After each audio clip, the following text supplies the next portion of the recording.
मु आम आदमी पार्टी रे कार्य उपरे प्रभावित होई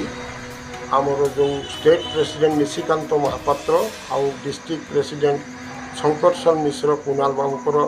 उपस्थिति रे मु शहीद स्मृति भवन रे जॉइन करथिली। तो बड़ दुखर सहित आज मु जनाऊँची जे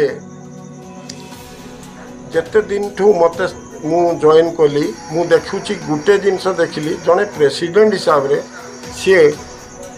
डिस्ट्रिक्ट रे ऑर्गेनाइजेशन करवा कथा समस्त को नेकी काम करवा कथा तार परिवर्ते सी तांकर स्वेच्छाचारिता एवं अन्य मान को दुर्व्यवहार ये सब करवा परे सी केवल मुरुडारे जाइकी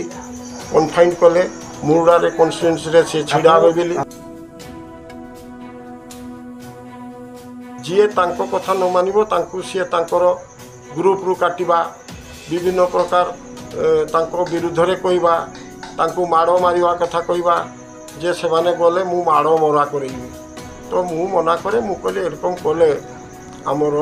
दलर मर्यादा उपरे आँच आसब समस्तंकार इच्छा अच्छी समस्ते जाइकी लड़ाई चेष्टा करेंगे दल जहाँ को टिकट दब से ही कर एक मु परवर्ती समय जो चित्रड़ा मीटिंग होता मु निशिकांत बाबू को ए भितर जन तो मो मत सी एडभाइजर हिसाब से सब नवापर मुझे सब बैलेंस कर काम कर आसे किंतु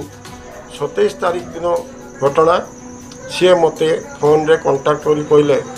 जे बासु बाबू आपण गोटे चेयर आ दरी नहीं कि आसबे मु कहली कि चेयर ना चेयर रे गांधी फोटो रहिबो आ दरी रे आमे बसिबा। तो देखंतु ए कथा जतले मते कहले मु एटा मोर आत्मसम्मान मोर बयस 70 वर्ष को एटा गोटे विरोधाचरण कला मु जड़े दिने 2014 एसी कन्स्टिट्यूएंसी बड़साई रे कंटेस्ट करथिली। तो जाहु ना कहीं मोर गोटे बारिपदारे मोर गोटे समस्त मोर गोटे दबदबा रही रकम अवस्था भितर जदि सी भाया कथा कहे मु बाध्य होई पार्टी छाड़िया सिद्धांत कली एवं ये हूँ मोर रेजिग्नेशन लेटर मु पार्टी रिजाइन दी।